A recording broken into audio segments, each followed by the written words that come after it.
We have a special guest with us today. Our guest today is the founder and CEO of Tom Ferry International, the real estate industry's leading coaching and training company. Tom's ever-growing influence impacts professionals in a wide variety of ways, from his rigorous accountability coaching to the very popular Tom Ferry Show, to highly engaging training events and legendary keynote speeches.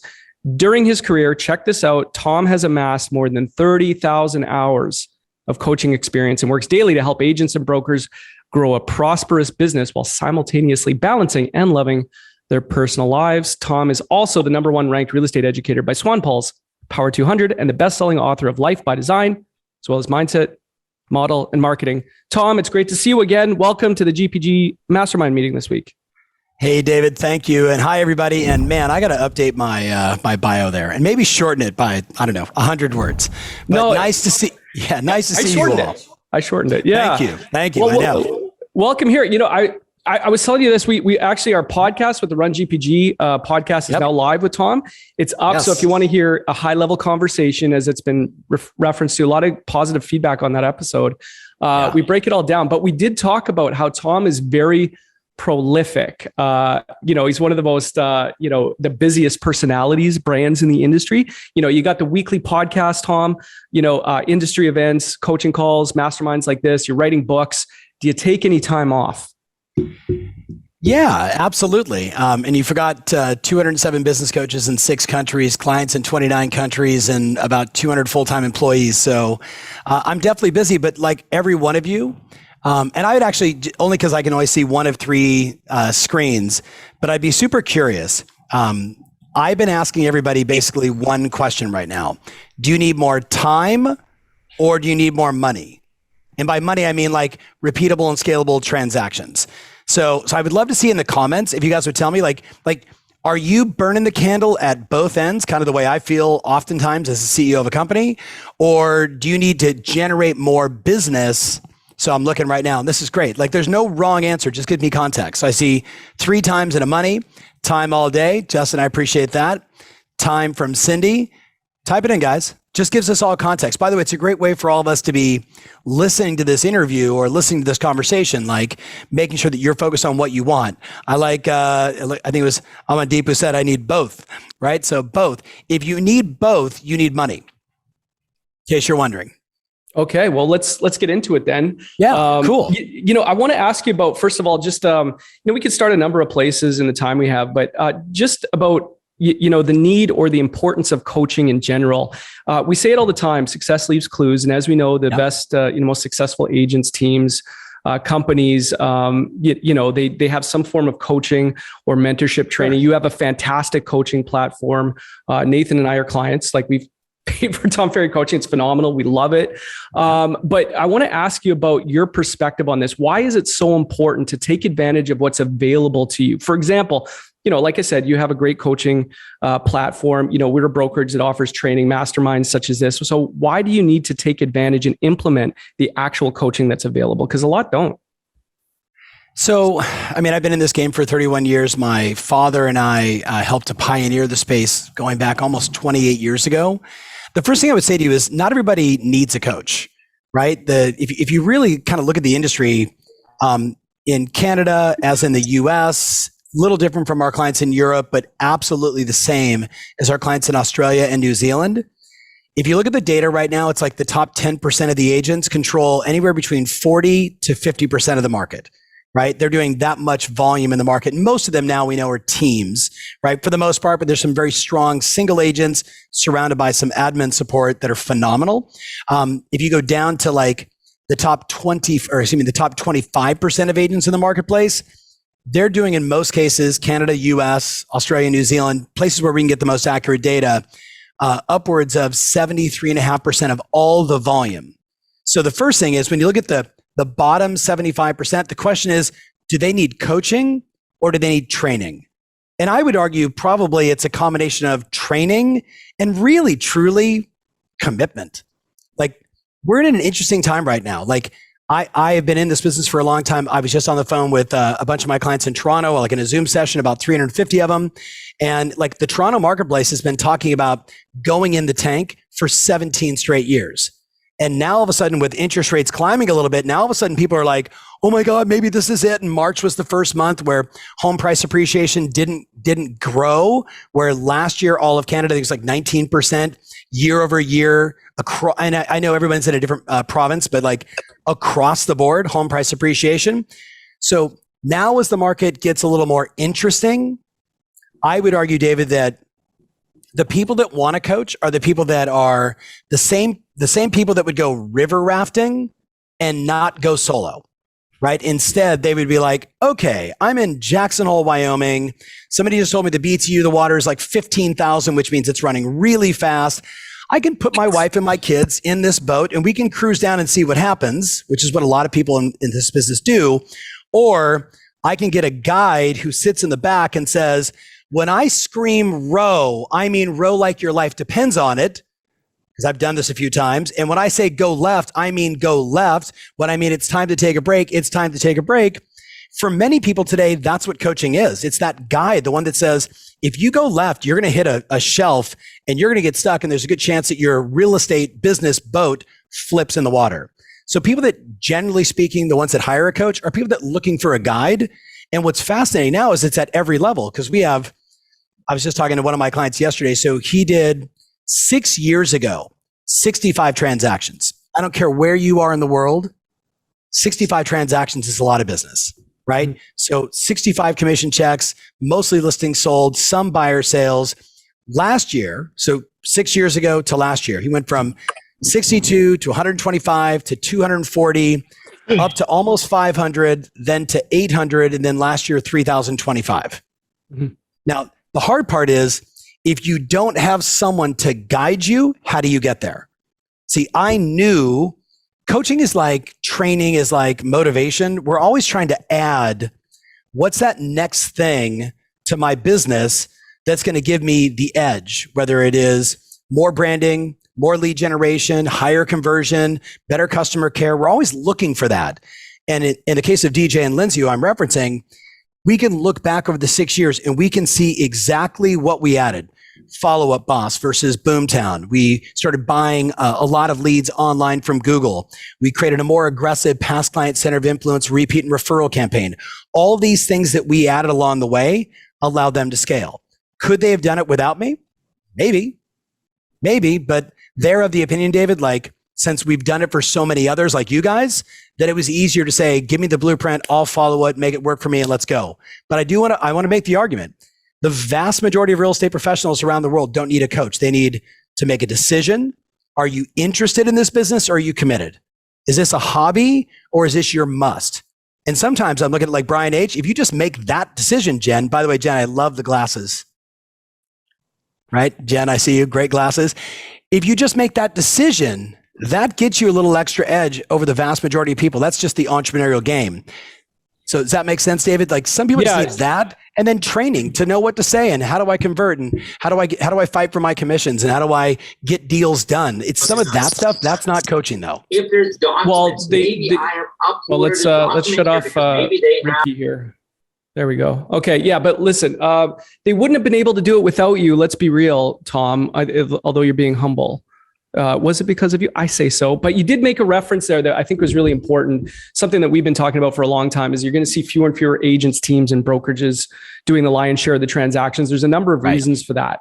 And, we did talk about it on the podcast. Another thing we talked about, on the show was, besides applying the actual coaching, like, what do you see the most successful agents doing right now? Do you see a commonality? Okay, so this will be the second time I've shared this. We just synthesized amongst our top 325 clients. So if you were looking for like a blueprint, I'm going to read it to you as I share it with our clients. But I do want to stress, for my friend who played the one game at hockey, remember that was one more game than probably all the rest of us at a professional level. Exactly. So congratulations. But whether you're talking hockey or I was at the Super Bowl this year with my family, and what I acknowledge there is it was basically two coaches and a lot of great players at a super high level. Everybody there had a lot of talent. One team was able to run more successful plays than the other, and that's why they won.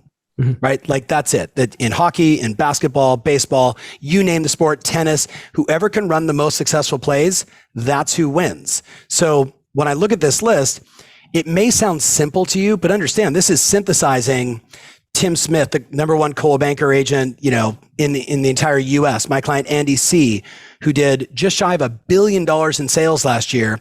He did over 400 transactions. Somebody knows who I'm talking about there. Have you met Andy before? That's awesome. Andy said he was going to be on here today.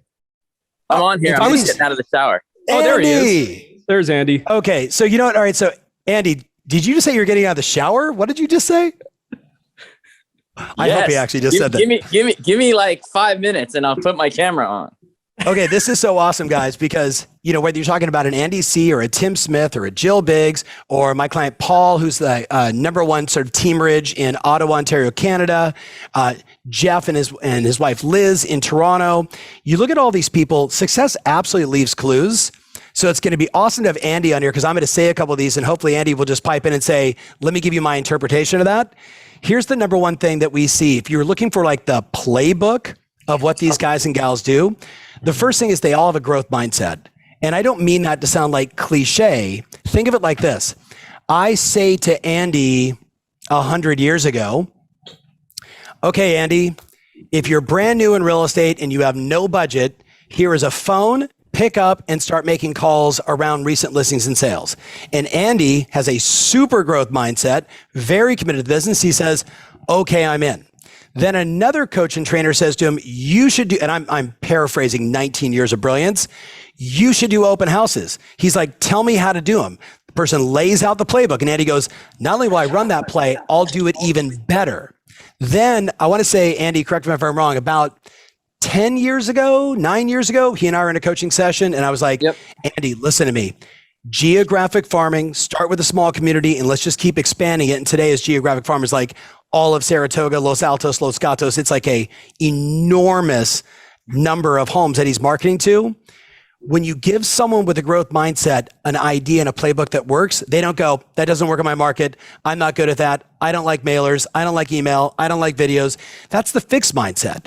So it may sound simple, but it is context specific. Like you might be growth mindset with your fitness, but in business, if I say, call 10 people a day inside your past client list, use this script. If you're like, I don't like making phone calls, you're a fixed mindset.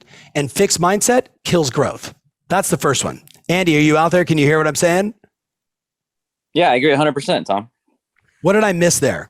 What do you see when you think about all like the Josh Rubins, all these masterminds we've been in, the Kirk Kessels of the world? What am I missing on growth mindset?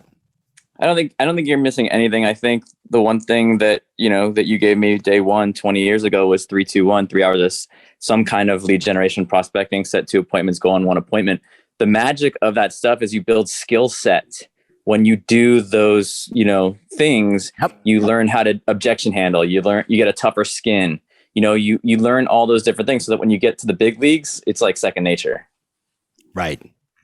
So anybody that's ever played a sport before gets what he just said there. It's like you got to put in your reps and you got to get a little real estate callus, if you will, or calluses. Andy, looking good post shower.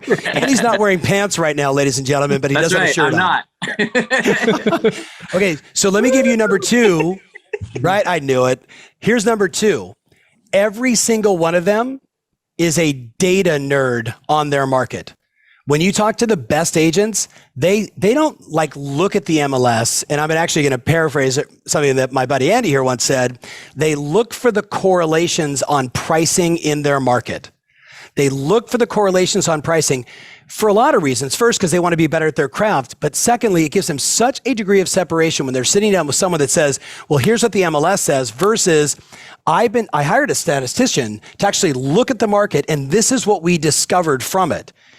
I know, David, we're going to talk today about branding and messaging and how do you stand out in the marketplace. So Andy, share with them what you did and talk pricing correlation just for a second. So my son, who is now a senior in college, when he was in high school, all of his friends would help me drop notepads and flyers and we would canvas markets. And then by the time they got to be sophomores in college, I said, hey, what are you guys studying? What are you majoring in? A bunch of them were econ and statistic majors. So I put them to work. I said, let's just do some real work. I said, let's correlate the Saratoga market over the last 20 years to everything. S&P 500, interest rates, Google, Apple, everything. And what we found was we have a 90% correlation to Apple stock in the Saratoga market, which makes sense. It's close by. The headquarters is nearby. There's 50,000 employees. And so the better you understand your market, the better you'll be able to predict the future and help your clients. So I also know that the real estate market will lag the stock market locally by 2 to 3 weeks. So if the market crashes, the prices are still going to be up for a little while. Just like we saw interest rates go up, everybody freaked out and they bought everything, right? So we had this big spike 2, 3, 4 weeks ago, and now it's starting to come down again and we're falling. So it'll be interesting to see what happens next. So one thing I would say too, and this is probably not a play that everybody can run, but I'm never shocked by the amount of information the very best agents have memorized in their head. Like right down to you're driving in a car with them and they go, oh, I sold that house. That person became the CEO of this company. Then they left to here and then they left here. And then their mother-in-law bought a house from me over there. Like their ability to recall information about their local marketplace is it's almost like a sixth sense, but that's a separate one. Andy, you'll appreciate the next one. You ready? Every single one of these clients has what I would call the 3 pillars of brilliant marketing. So if you're going to take notes, you want to write this down. You ready? All 3 of them have brand, referrals, and demand gen. Brand, referrals, and demand gen. So brand could be the 2 billboards in Andy's marketplace that you see. And Andy, I don't know if you made a decision on the final billboard stuff that I was looking at the group chat, but having the fact, and by the way, just to be clear, I'm not saying all of you should get a billboard. Billboard is the last line of defense. After you've done everything else, then you would do a billboard. Does that make sense, everybody? You don't start with that, right? But brand is people know you, people like you, people trust you, and they've never met you before. And it shows up in a lot of different ways. It's what people say about you. It could be the content that you create. It's the fact that you've been doing direct mail for years with one particular slogan over and over and over and over and over. And they're like, Andy sells Saratoga. Like we get that, right? Everybody's got a friend in the business, but we got to call Andy. That's brand. Versus referrals is your way of working your own database, your past clients and centers of influence. Obvious, right? Versus demand gen. Hey, I'm going to spend money and I'm going to get Zillow leads, Google leads, Realtor.ca leads, whatever it may be. But that's a demand gen strategy that agents are using. And what I see, and Andy, I'd love your input on this, is everybody has one that's super dominant, but they all do all 3. Andy, thoughts? Yeah, I mean, obviously, my business is predicated now on postcards, right? I'm mailing to 50,000 homes twice a week. So, I'm spending $100,000, $200,000 a month on that. But I also still do like between 4 and 6 open houses every weekend. So I'm still doing like the direct, physical stuff, spending trading my hours for dollars. So. Right. And would you say to anybody that was listening, so for all my friends out there, Andy, my client Josh Rubin in New York City, who mails 110,000 pieces. Jill Biggs, who mails to all of Hoboken and Jersey City. I couldn't tell you these 60, 70,000 houses. There's so many of them that have become. Whoa. Hey, Robin. Hey, Robin. You need to mute. So I want to stress you all, and Andy can back me up on this. If you're thinking of direct mail as a strategy for listing attraction, it works if you do it consistently over a long enough period of time. So if you were a brand new agent, you came to me today and said, should I geographic farm? I would say, do you have the budget? Can you afford to do so? Because if you can afford to do it for 2 years and maybe get a transaction, I'd say, awesome. You could get lucky. Many people do. But I would literally say to you, it takes 2 years before people go, oh yeah, Taylor Godin, she's the one. Ida, she's the one. Donna, got it. It takes that much time, right? Instead, I would say to you, all of you need to think about this. If you all grabbed your phones right now and you looked at the total number of contacts you have in your phone, there is no doubt the combination of referral, demand gen, and brand is all found right here. And when you look at your phone, here's a fun little fact. Take your total number of contacts, 6% of them are going to list their house in the next 12 months. 6%. So if you just stop for a second and said, wait a minute, okay, minus the 350 real estate agents that I'm probably not going to call if they're in my immediate marketplace, call every one of them outside of your marketplace because you can get referrals from them. That's always good. Every agent I get to commit to call 5 people a day in their database that they know, 5 people in their database that they don't know. Everyone that does that, whether they're texting or making personal phone calls, every one of them wins at scale. The hard part for all of you is the market has been so good for so long. I'm not saying you, but a lot of people have become lazy. Y'all hear what I'm saying? I'm not busting your chops, because maybe you're like, no. I'm on the phones every day. I'm grinding. I'm doing everything it takes. The vast majority of people have become very lazy as the market continues like this. Andy, Timmy Smith's on pace for $1 billion in sales this year. He did 806 last year and said, could you imagine if I would have actually made my phone calls every day? Here's a guy that, $806 million in volume, my friend, the number one agent for all of Coldwell Banker, absolutely monstrous year. And yet he says, Coach, hold me more accountable, because when I make my phone calls, that's when the magic is, right? Just calling his database and checking in. No salesy stuff, just, oh my goodness, did you see that sale down the street? What do you think that makes your home worth? I'm just checking in. How you guys doing? What's going on? Kids, spring break, life, yada, yada, yada. That's where he kills it. Andy, thoughts on the 3, demand, brand, and all that? I mean, it's just about consistency, right? You just got to keep doing it. I think that the thing that people forget about, like with what I do, is like the postcards just generate a phone call. If you don't answer the phone and know what to say, you're screwed. If you don't, accept the appointment, you're screwed. And if you don't know what to say at the listing appointment, you're screwed. So that's why you got to do the baby steps to get there. That's why you and I, we always did the cold calling in the beginning, just go on random appointments of for sale by owner expires, just so you could learn those traits and skills, so you get better at the big leagues. So that's what I would say. I love it. Yeah. David. So this is, so you touched on it, and I don't want to, I don't want to leave so there's a lot of new agents on here, right? So, Yes. Andy sees, and they've built a brand and done the geographic farming for quite some time now, but new agents, typically in hot markets, we do see a lot of new agents enter the industry, right? And they're just starting out. We've seen that, in the last 2 years. What advice do you have specifically? You said maybe geographic farming isn't a good idea for new agents. So where do they start? What advice do you give new agents as they get into the business? Andy, you want to go first? Because I got 3 very specific I would always, things. I'm always you guys are tag teaming. This is great. I'm going to say open house all day long, right? Open house is a warm lead. You generate 7 days a week. Yeah, 7 days a week, 7 a.m. to 7 p.m. And you put signs all over town. You get billboards all over town with your name on it. Say, come here. You're going to talk to Andy. He's in the house. They're warm leads. They expect to talk to you about real estate. And then from there, as long as you know your inventory, you'll bring value to them. That's the easy one. The second easy one is just dropping flyers under doormats. I'm not even asking you to ring a doorbell. I'm just saying drop flyers under doormats. And then after that, if you get brave, just go ding dong, real estate update, and walk away. Ding dong, real estate update, and walk away. I mean, it doesn't get any easier than that. I'm not even asking you to pick up a phone. No. So what's great is, Andy, my number 3 thing was, if you're going solo, pick one scalable lead source and become the best at it. And that could be open houses. It could be shooting YouTube videos. It could be circle dialing. It could be knocking on doors. There's a plethora of ways. Watch, I'll give you another example.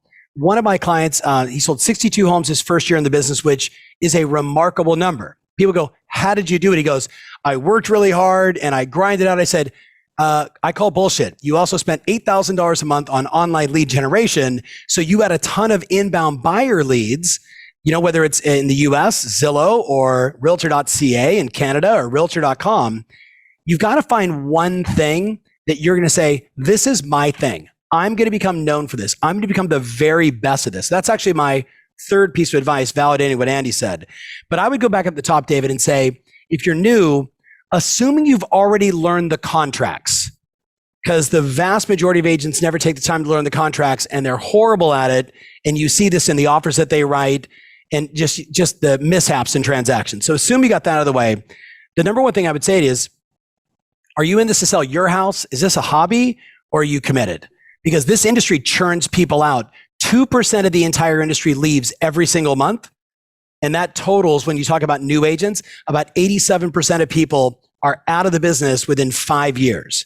Now, I would argue the single greatest brand new agents always occur in uncertainty in the marketplace, right? I can look back over my 31 years and say, hey, the agents that got in 2006 when the market was just firing and then fell apart and had to figure out, REOs, bank-owned deals, had to figure out short sales in the US, had to figure out how to navigate transactions, finding, whether it was developers that were going under or finding investors that wanted to buy.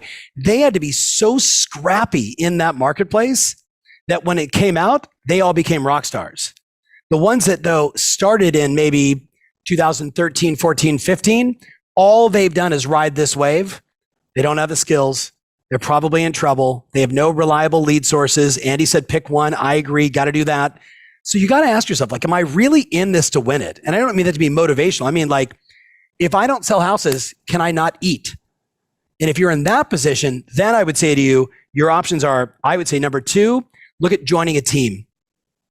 Look at joining a team, because all you have to do is look at the success rate of agents on teams versus individual agents. And I'm not knocking being an individual agent. I'm saying to you, my second thing is, if you're committed and you can join a team that has leads, has infrastructure, has training, has deal doctoring, has tech support, can help you get started, do that for 3 or 4 years. And then if you say, okay, now I want to go do my own thing, God bless, go do your own thing.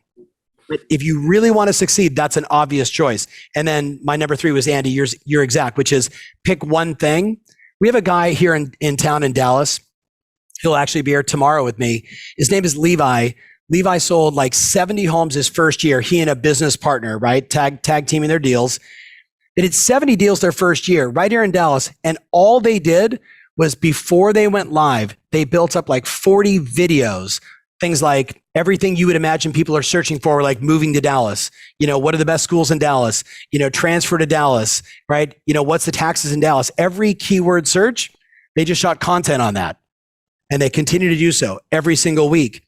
They built their entire business was basically built on YouTube. Now, Dallas is one of those places where there's a lot of inbound people and they're looking online. So it was the right strategy. If you don't have a lot of inbound people, probably the wrong strategy. Pick one and go all in. Andy, thoughts on team and thoughts about interested versus committed? This Andy C interview? So, one of my top agents, his name is Arifan Modir. He was my assistant 4 years ago, and he made $1.4 million by himself. He was a semifinal in the 30 under 30. And that's take home 1099 1.4. So you can grow in any kind of environment, whether it's on your own or with the team. It's just making sure you're bringing value to both clients and your team. And it works both ways. The team lead has to bring tons of value to the team members. So you can go anyway. Love it. Love it. So David, let's keep bouncing. Well, actually, if everybody's paying attention there, if you notice there, Tom was referencing it, Andy was talking about it, and that was actually, nothing replaces the time actually meeting people and generating leads. So, when Andy was talking about meeting people face to face, knocking on the door, making the calls, picking that lane, but actually generating leads by getting face to face with people. So I thought that was a really important takeaway out of that. The next thing I want to talk about, if we can for a minute here, is just about branding and personal brand. We've been kind of referencing it here. And this is something that we've been focused on for the last 2 years as a company. When we talk to the agents, a lot of the guests we have talk about branding. Tom Ferry brand. I mean, I love it. It's tactical, it's motivational, a lot of focus on mindset, obviously, as I talked to you about. But what are your thoughts on how an agent, and I love your story about this. You have a client that you talk about when you were discovering how they should go about this, identifying their personal brand or what that should be, right, going forward. Because agents go, okay, what's my personal brand? Especially new in the industry, we have a phenomenal opportunity to brand ourselves. I think it's critical. I think you have to. All the platforms have moved to video only, not just video first, as we talk about, but video only. So how do you go about creating content that identifies your personal brand? And how do you do that? How do you identify your personal brand? So we could spend hours on this. I'll give you some questions I think all of you should consider asking. And when I say asking, this is probably stuff that you're going to open up a Google Doc and you're going to write down the question and then you're going to play with it. And what about this? And what about that? Until it lands. In business, there's a phrase called product market fit. And if you don't know that phrase, I would encourage you to write it down. Product market fit. Product market fit, by definition, the first person I heard talk about was a guy named Mark Andreessen. Mark Andreessen, many of you know, he was the first at Netscape and, has now become this prolific investor in all these extraordinary companies. And what makes him so unique is he said, look, once a company has product market fit, here's what happens.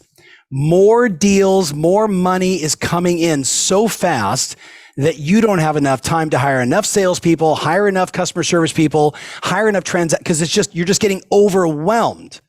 That's what happens when you have product market fit. So the first question I would ask all of you is, do you feel like you have product market fit today? Do you feel you have to constantly push into the market, or do people go, there's just something about that guy. There's something about that gal. I like their message. I like their story. I like what they're about. They resonate with me. That's an example of product market fit. So I have a book that I would certainly recommend. If you guys have not read this book by Donald Miller, right? Has everybody read this book, right? Called Building a Story Brand.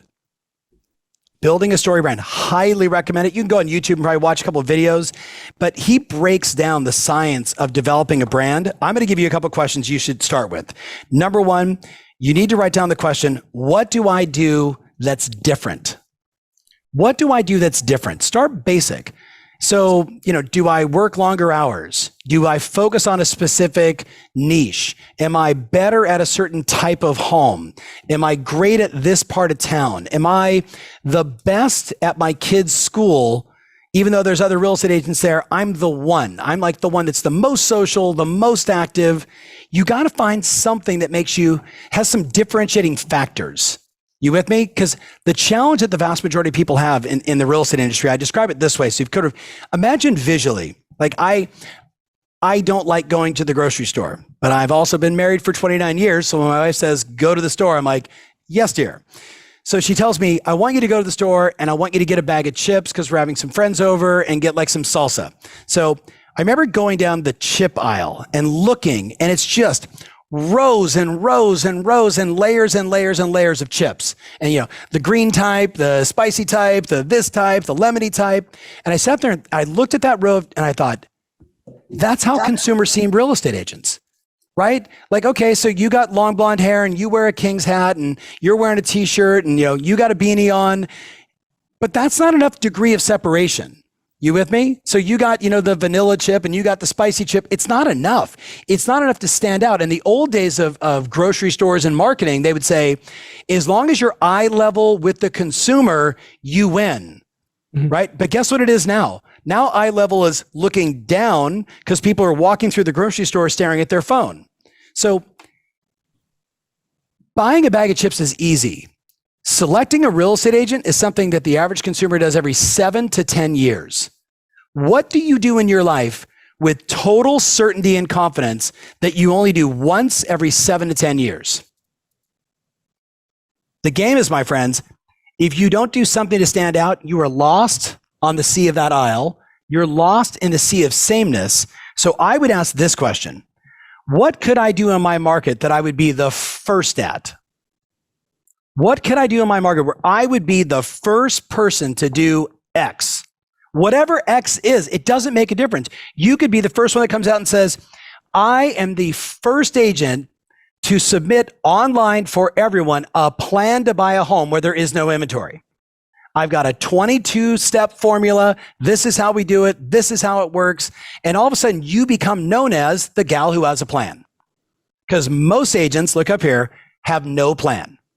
They don't present a plan or a solution. I know it's hard, blah, blah, blah, blah, blah. We'll see what we can do. I'll keep sending you listings that are not on the market by the time you look at it. So maybe it's that. For me, back in, I'll give you an example. In 2017, I sat down with my team and said, I have been coaching now since like 1991, 1992, and there was no great revolution or evolution in the delivery method. So I went to my team and said, I'd be willing to carve out a bunch of money. Let's go build a platform. We'll start everybody on Zoom. So all coaching sessions today forward on Zoom. This is 2017, really end of 2016, but we operationalized in 17. And I said, 100%, we're going to be the first all video first coaching company. And you should have seen the reaction amongst my coaches. Oh my God, I'm going to have to shower. I'm going to have to do my hair. I'm going to have to get good lighting. And there was all this worry and concern. But when we announced it, we had a whole bunch of people go, I believe in that. And they just called us and said, sign me up. Finally, somebody that understands technology. Does that make sense? We were able to come out and say, we're the first. The other one is, ready? This is more big branding. If you can say, I am the only agent in town who X. or we are the only agent in town who Y. Anybody who could say they're first or they're the only immediately gets a massive degree of separation in the marketplace. So what can you say? Are you the only agent in town with more than 500 reviews? It could be that.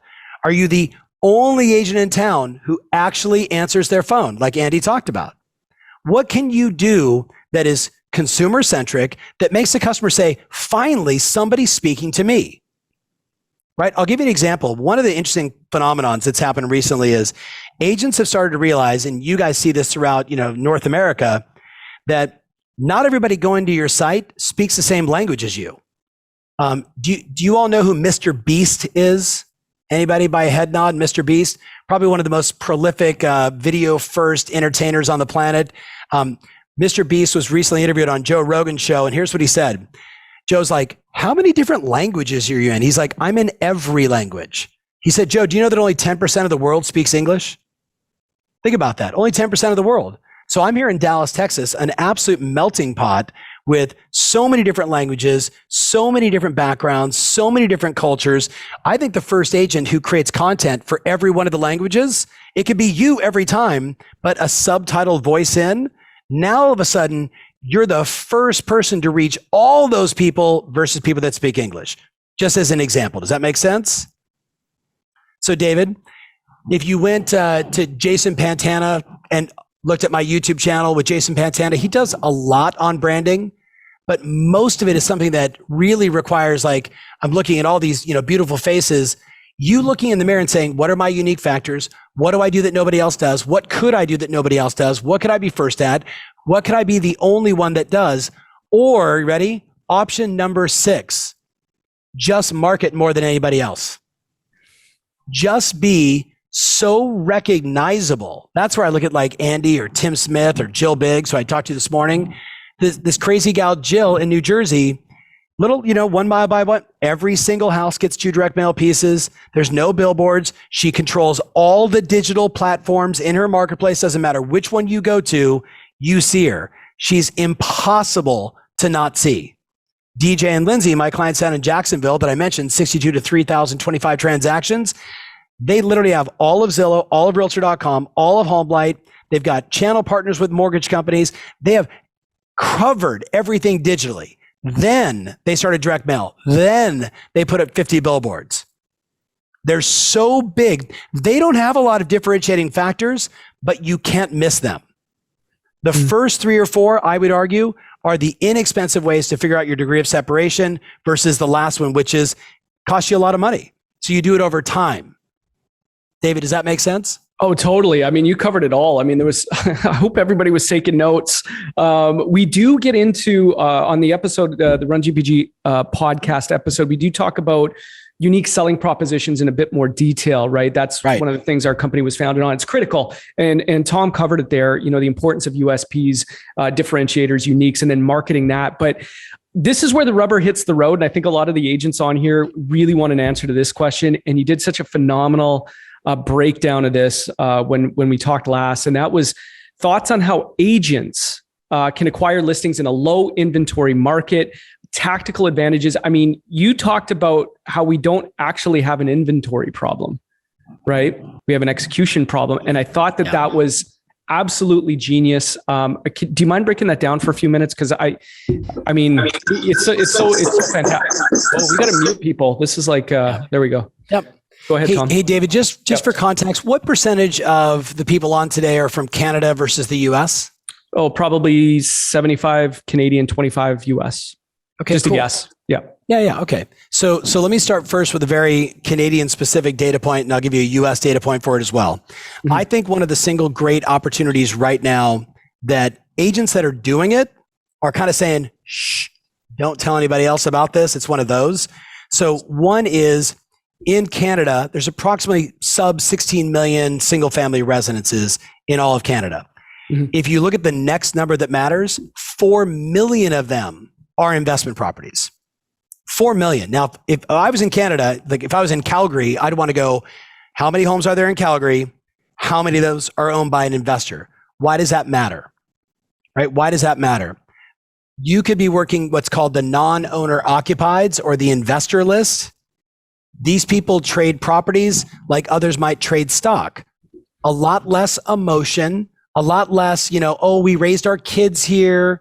If you called me right now, because my broker just did on one of the duplexes I own in Newport Beach, he called and he's like, hey man, it's now worth 2-1. You bought it for 1. It's probably time for us to 1031 exchange that. He didn't call me and say, how much do you like your house? He was like, dude, you bought it here. It's now worth this. You make all your money 1031 exchanging. Let's put that thing on the market and let's go buy you a 4-plex, an 8-plex, or something else, right? So I think for all of you watching, that's an opportunity. And David, I have a bunch of letters you should send, scripts you should use. But if you just use your noodle and say, when did they buy it? What's the equity? What's been the appreciation? Certainly over the last 2 years, you would say, hey, with home prices where they are today, are you thinking about the possibility as things slow down, hedging this, selling it, and rolling it into something else? It's a very direct conversation. And agents that are doing it are killing it. We had a client in Arizona. So just for context, in let's call it Greater Phoenix Metro, 1/3 of every home there is owned by an investor, right? A lot of Canadians bought there, right? Same thing in Vegas, same thing in the Carolinas, same thing in what I refer to as Southern Toronto, AKA Florida, right? They bought homes like crazy there and they've appreciated tremendously. Maybe now it's the time to say, you want to transfer that into something bigger, better, stronger. So that would be the first thing I would ask all you to look at. And then David, I'll send you the scripts and all the stuff there. The second one is you can't blow off the obvious. The agents that are willing to text every single person on their phone and go, yo, AP, what's up? Are you really a Kings fan, by the way? I'm an NWA and Ice Cube fan. Okay, because I was like, really? Really? Yeah, I'm not even a Kings fan, and I'm like a Laker fan. So just for the record. But for AP to literally get on his phone and just be like, yo, Justin, thinking about you, man. Hey, I'm sure you're reading the same things we're all reading in the news right now. The real estate market may be slowing down. Have you thought about A, what your home's value is today? B, maybe taking some chips off the table. Some conversation to engage them, because these are people that know you, like you, and trust you. Just like my broker would call and say, hey man, the new quarterlies are coming out on this stock. I think it's time for us to sell it right now, take a little breather from the market and come back in. I think we have a responsibility to be that person for our database, right? We got to get out of this mindset of all I do is help people trade. You are a consultant for them. They're calling you and saying, should I do this? Did I miss the market? Should we be waiting right now? What's the impact of inflation? What's the impact of, the lack of inventory? What do I need to do? These aren't objections. These are help me understand. So one would be non-owner occupieds. 2, pretty obvious. If you just reached out to every person in your database, you would not have an inventory problem, right? 3, if I was in the high end, I'm going to bounce a little bit here. If you're in the high end, expired listings are hot right now. High end is going to be different for everybody in terms of price point, but there's a lot of expireds happening because people just overprice the market. And now those properties are expiring and other agents are picking them up. Andy, one of our clients just sold the one for $140 million that was listed for $500 million, then $350, then $250, and finally sold it for $140. Still not bad. And then David, I would say it's so hard because I'm thinking Canada and US being mindful of regulations. I would say all of you should look at a strategy where you get your mailing. So listen up. At least it appears to be hand addressed, hand stamped letters to clients. So rather than sending out a just sold today, I would send a hand addressed, hand stamped letter to clients. And if I was in the US, because I don't know the Canadian version of this, so David, correct, tell me what it is. In the US, there's a solution called Remine, R-E-M-I-N-E. Remine is tied into all the MLSs. I can do search queries. So check this out. I can literally go in and say, in South Boston, show me every home that's been owned for more than 40 years, that has no mortgage, that the homeowners are 80 years plus, and the property is 2 stories. That's a person who's most likely to sell. And we literally use data mining to narrow our focus down to people that are most likely to do something. So whether that is age or you do a little historical, hey, show me every person that's owned a house but they've only owned for 7 years. So they've got a study of moving. Ready? We're looking for those kinds of people. So David, what do you guys have in Canada that's close to that? Listen, Canada's very different.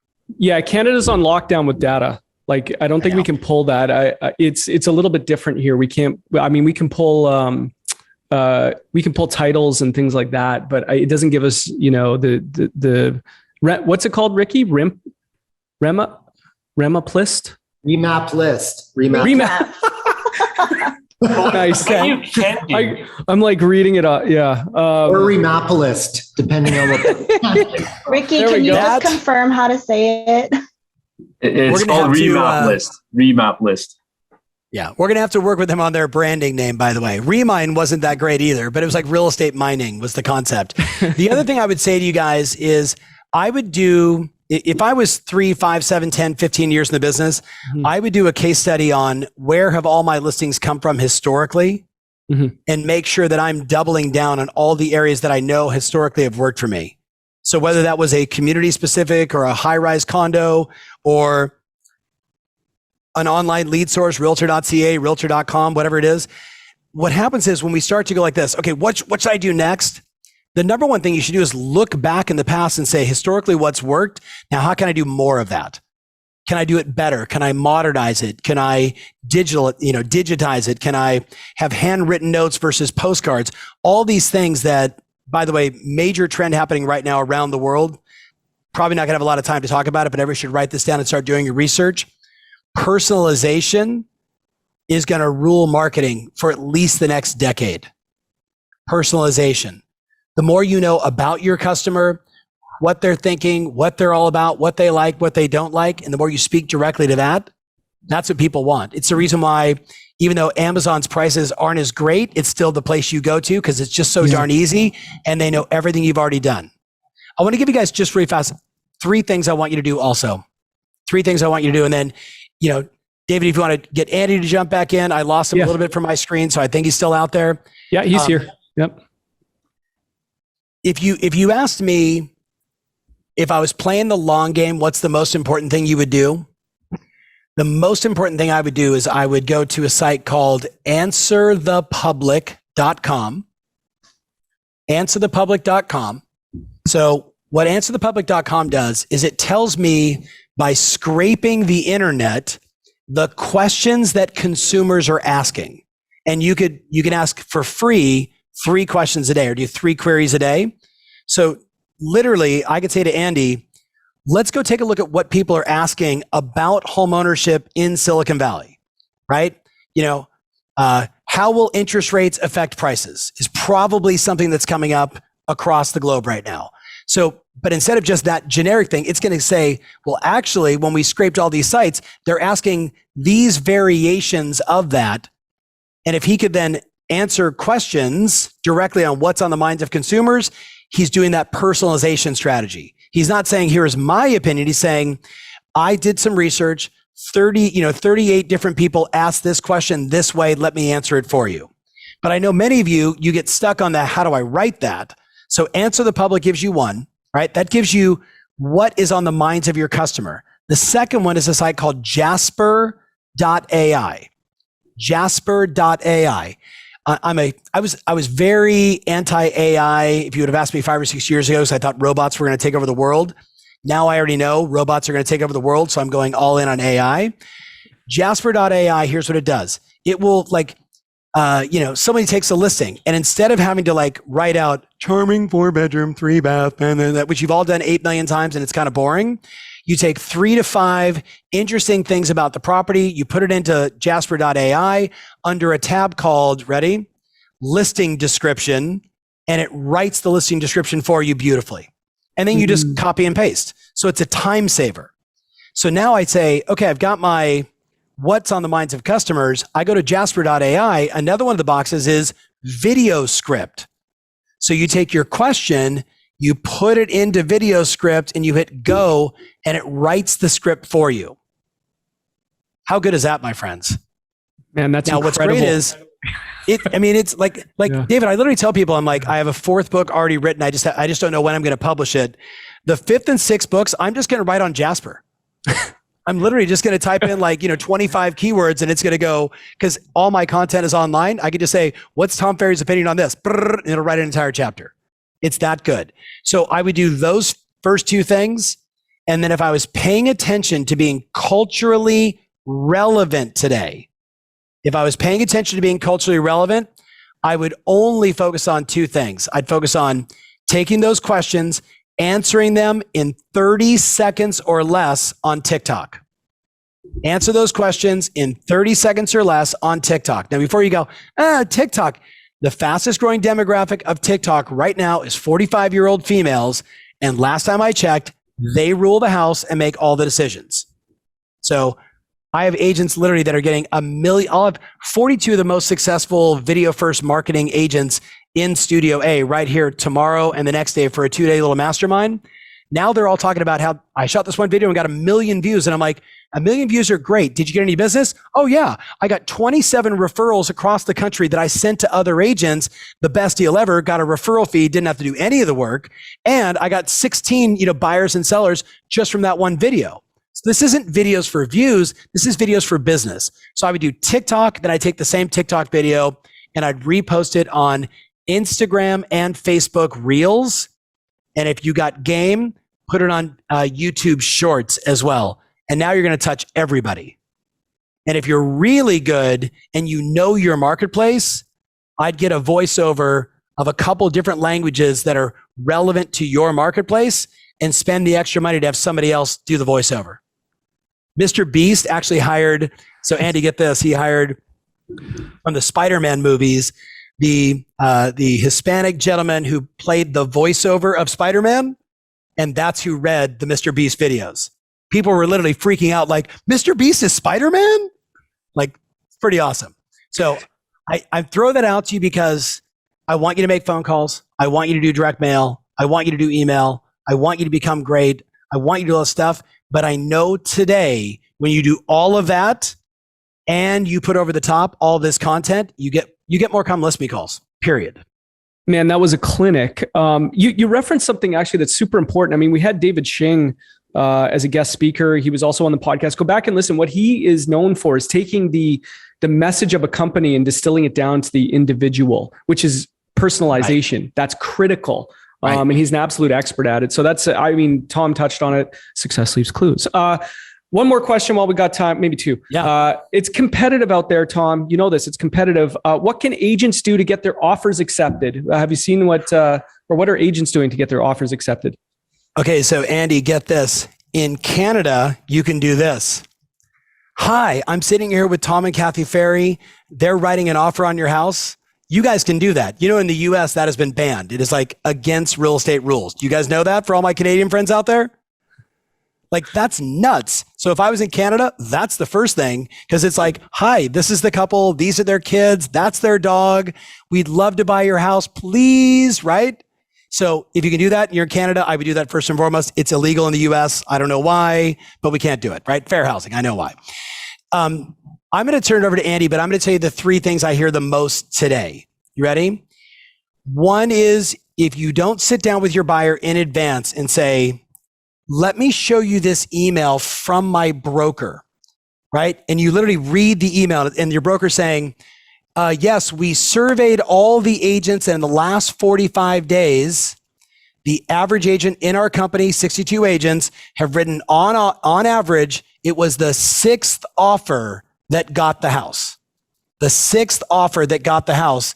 And here's what the agent said. It was this and this and this and this that finally got him there. So I was just dealing with one of my clients, Paul, who I mentioned in Ottawa. So his agents are struggling with the same thing. So look, escalation clauses, all the things we know, no contingencies, no appraisal, right? But the most important thing is when you're sitting down with a first-time buyer or somebody just coming to the market and you're like, look, your budget is $800,000. That means we need to be looking at houses probably in the 6s. And that freaks some people out, because literally talking to my client this morning, he's like, we listed a house, $820,000, final sales price, $1.1 million. So if you can't articulate in case studies and with someone other than you saying it, like this third-party endorsement of, here's my broker, and he asked everybody in the company, and this is what everybody said. So you have to ask yourself, Mr. and Mrs. Buyer, do you guys want to go all in the first time? Or are you guys comfortable being one of the average that ends up finding a house that they love, losing it, finding another house that they love, losing it, finding a third house that they love, losing it, before you finally say, okay, what do we have to do? And something in your buyer consult has to change, especially now with interest rates. But I want to kick it over to Andy, because Andy is arguably one of the great deal doctors of all time. So Andy, what are some other things you're finding that are getting offers accepted in your neck of the woods, which is still super competitive? I think first and foremost, you need to be calling those listing agents immediately when that house hits the market. Do your homework. Make it easy for them. Show them that you're on top of stuff. Get your disclosure signed. Get your Avid. Oops, sorry. Sorry, somebody's calling me.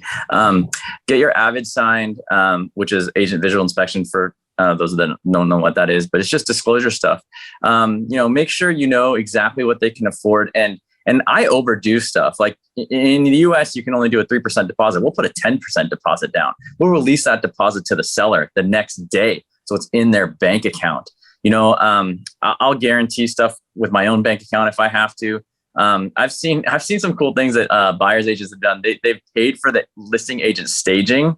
I've seen them. They do all kinds of fun stuff like that, like right upfront, 60 days free rent back for the seller, even if they didn't ask for it. But there's lots of ways to sweeten the pot. But I think at the end of the day, it's building a relationship with the listing agent, and then they'll help you. And it works both ways, because you'll help them in the future. Can I just mention 2 things on branding? Yeah, please. If you're new, or anybody, I think the number one most important thing that you want to be known for is local area expert. Okay, so it's not just the whole city. It's not the whole city of Saratoga. It's the Golden Triangle. It's Pride's Crossing, right? It's the Gardner Park area. Another cool one that I'm playing with right now is the high school area expert. So the school district area expert, because it's a cool campaign, because you can sponsor everything. You could sponsor all the baseball, football, drama programs. You can do those data nets. I don't know. Tom knows about that because he taught me it, where you could buy all the stuff near the high school thing. Yep. That's kind of cool. And the other one, if you don't have that, is just be known as the hardest working agent. Somebody asked me if I went to a new area, what would I put? Because I can't put I'm number one. I would put on every postcard, working hard to be your number one Saratoga agent, working hard to be your number one Lynbrook High School agent. That's what I would put on stuff. Love it. Love it. Love it. And yes, going back to that, it always starts with call the listing agent, but and I'm curious for all of you, I just heard in the last couple of weeks, I'm looking at new listings that are coming on the market, and a lot of those agents aren't in our market. And they're like, what do I do? And I'm like, you call and introduce yourself. I don't care if they're 2 counties over and they just listed their mother's house. You should still get to know them. Take the time to make the phone call, because most people won't. And again, relationships over everything all day. Yeah. So David. Yeah. I think I have to go. I got to follow absolutely. My schedule. We're up against it. That was it. We wrapped it up. That was a clinic. Hopefully everybody was taking notes. Take a picture, everybody. Take a picture, Tom. Big pose. Let's go. There we go. Fantastic takeaways. Gems as always, Tom. Thanks very much. If you want to deeper dive into this, take a listen to the latest episode of the podcast. Tom and I chop it up and get into the details, and fantastic takeaways. Thank you very much for the last hour, Tom. We really appreciate it. Fantastic stuff as always. Where do you want the people to go? Is it tomferry.com, or where do we sign up for coaching, et cetera, all that stuff? Only if you're interested. But no, I would go to tomferry.com and I would just click around. I would look at what is meaningful to you. We've got a number of cool events coming up in Dallas, in Orlando, in Southern California. So love to see you at a live event. Those are always great. And if coaching makes sense for you, click on that coaching button, do a little reading, and we've got a lot of different programs. So figure out which one is right for you. Click the button and let's have a conversation. That'd be great. I appreciate it, David. Fantastic. Thanks, Tom. Cool, as guys. always, wish you all the best. I'll see you all soon. Andy, good to see you, brother.